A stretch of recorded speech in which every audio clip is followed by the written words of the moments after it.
കട്ടപ്പനയിൽ ആത്മഹത്യ ചെയ്ത നിക്ഷേപകന്റെ മൃതദേഹം സമരസമിതി വിട്ടുനൽകി. ബന്ധുക്കളുമായി നടത്തിയ ചർച്ചയിലാണ് മൃതദേഹം വിട്ടുനൽകാൻ തീരുമാനമായത്. സംസ്കാര ചടങ്ങുകൾക്ക് മുൻപ് പ്രതികളെ അറസ്റ്റ് ചെയ്തില്ലെങ്കിൽ തുടർ പ്രതിഷേധമെന്ന് സമരക്കാർ അറിയിച്ചിരിക്കുന്നു. സുബിൻ തോമസ് അവിടെ നിന്ന് ചേരുന്നുണ്ട്. സുബിൻ, ഒടുവിൽ ബന്ധുക്കളുമായുള്ള ചർച്ചയ്ക്ക് ശേഷം സമരസമിതി മൃതദേഹം വിട്ടുനൽകാൻ തീരുമാനം ആയിരിക്കുകയാണ്. എന്നാൽ സംസ്കാര ചടങ്ങുകൾക്ക് മുൻപ് തന്നെ ഇത്തരത്തിൽ നടപടി സ്വീകരിച്ചില്ലെങ്കിൽ വീണ്ടും പ്രതിഷേധത്തിലേക്ക് കടക്കുമെന്നും കൂടി അറിയിച്ചിരിക്കുകയാണല്ലേ? അങ്ങനെ തന്നെയാണ്. ഈ ഏകദേശം 6 മണിക്കൂറോളം എടുത്ത ഒരു പ്രതിഷേധത്തിനും സമരങ്ങൾക്കുമാണ് ഇവിടെ ഇപ്പോൾ ഒരു താൽക്കാലിക പര്യവസാനമാകുന്നത്. ബന്ധുക്കളുമായി നടത്തിയ ചർച്ചയ്ക്കൊടുവിലാണ് നിലവിൽ ഇപ്പോൾ ഒരു മൃതദേഹം വിട്ടു നൽകി. അതായത് സാബുവിന്റെ മൃതദേഹം വിട്ടു നൽകാൻ തയ്യാറായത്. രാവിലെ 7 മണിയോടുകൂടിയാണ് ഇത്തരത്തിൽ സാബുവിന്റെ മൃതദേഹം ഈ Kattappana rural development cooperative society ഓഫീസിന് മുമ്പിൽ കണ്ടെത്തുന്നത്.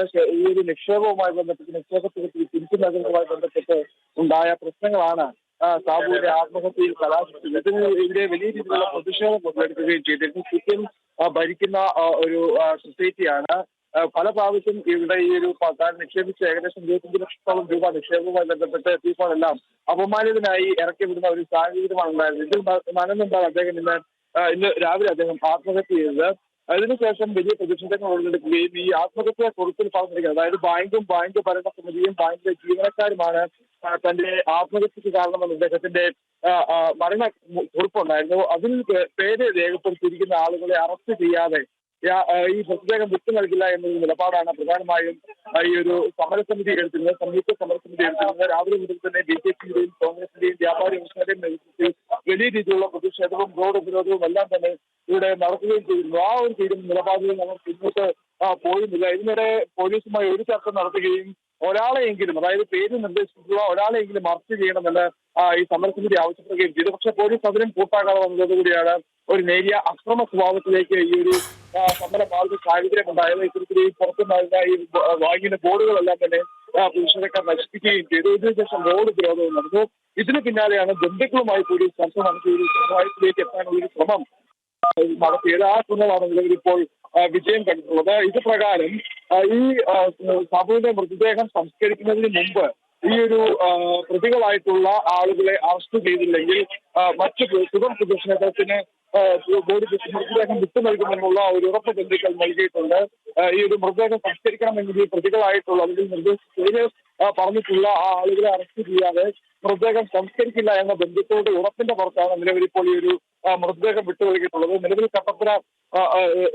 കട്ടപ്പനയിലെ സ്വകാര്യ ആശുപത്രിയിലേക്കാണ് മൃതദേഹം മാറ്റിയിട്ടുള്ളത്. അവിടെ നിന്ന് ഈ പോസ്റ്റ്മോർട്ടം നടപടികൾക്ക് വേണ്ടി ചെറുതോണിയിലുള്ള മെഡിക്കൽ കോളേജ് ആശുപത്രിയിലേക്ക് മൃതദേഹം കൊണ്ടുപോകും. അതിനുശേഷം ഇദ്ദേഹത്തിന്റെ ബന്ധുക്കൾ വിദേശത്ത് നിന്ന് എത്താനുണ്ട്. അവർ എത്തുന്ന ഒരു സമയം കൂടി ക്രമീകരിച്ചാവും ഈ ഒരു സംസ്കാര ചടങ്ങുകളെ പറ്റിയുള്ള ഒരു തീരുമാനം ഉണ്ടാവുക. എന്തായാലും അത്യന്തം വേദന ഉണ്ടാക്കുന്ന ഒരു സംഭവമാണ് കട്ടപ്പനയിൽ നടന്നത് എന്നുള്ളത് എടുത്തു പറയേണ്ടതാണ്. അതായത് ഭാര്യയുടെ ചികിത്സയ്ക്ക് വേണ്ടി ഏകദേശം 2 ലക്ഷത്തോളം രൂപയുടെ ബില്ല് അടയ്ക്കാൻ തുക ആവശ്യപ്പെട്ടിട്ട് ഭാര്യ ഡിസ്ചാർജ് ചെയ്യേണ്ടതായിരുന്നു. ആ തുകയ്ക്ക് വേണ്ടിയാണ് അദ്ദേഹം ഇന്നലെ ബാങ്കിലെത്തിയത്. അവിടെ ഇന്നലെ അദ്ദേഹത്തിന് വലിയ രീതിയിലുള്ള ഒരു അപമാനം അവിടെ നൽകേണ്ടി വന്ന ബാങ്ക് ജീവനക്കാരുടെയും ബാങ്ക് സെക്രട്ടറിയുടെയും ഭാഗത്തുനിന്ന് വലിയ രീതിയിലുള്ള ഒരു അപമാനം ഏൽക്കേണ്ടി വന്നു. തുടർച്ചയായി ഇത്തരത്തിൽ താൻ അപമാനിതനാകുന്നു എന്ന് കണ്ടാണ് അദ്ദേഹം ഇത്തരത്തിൽ ഈ ഒരു തീരുമാനത്തിലേക്ക് എത്തിയത് എന്നുള്ളതാണ് ഏറ്റവും വേദന ഉണ്ടാക്കുന്ന ഒരു കാര്യം. ഒരാഴ്ച കൊണ്ട് അദ്ദേഹം ഉണ്ടാക്കിയതെല്ലാം ബാങ്കിൽ നിക്ഷേപിക്കുകയും തനിക്ക് ആവശ്യം വന്നപ്പോൾ ആ തുക എടുക്കാൻ എത്തിയപ്പോൾ അപമാനിച്ച് ഇറക്കി വിടുകയും ചെയ്യുന്ന ഒരു സാഹചര്യം ഉണ്ടായത് ഏതൊരു ആളെയും വലിയ ദുഃഖത്തിലായിരുന്നു, അല്ലെങ്കിൽ അയാളെ പൊടുന്നനെ വലിയൊരു വിഷാദത്തിലേക്ക് വിടുന്ന ഒരു കാര്യം തന്നെ. അത്തരത്തിലുണ്ടായ ഒരു മാനസിക സമ്മർദ്ദത്തിലാണ് അദ്ദേഹം ഇത്തരത്തിലുള്ള ഒരു ആത്മഹത്യയിലെ തീരുമാനത്തിലേക്ക് അദ്ദേഹം എത്തിയത് എന്നുള്ളത് അത്യന്തം വേദന ഉണ്ടാക്കുന്ന കാര്യമാണ്. എന്തായാലും പ്രതിഷേധങ്ങൾക്ക് ഒരു താൽക്കാലിക വിരാമമായിട്ടുണ്ടെങ്കിലും അതിന്റെ ആ ഒരു രോഷം ഇപ്പോഴും അടങ്ങാത്ത ഒരു സാഹചര്യം തന്നെയാണ് കട്ടപ്പനയിൽ. ശരി, സുബിൻ.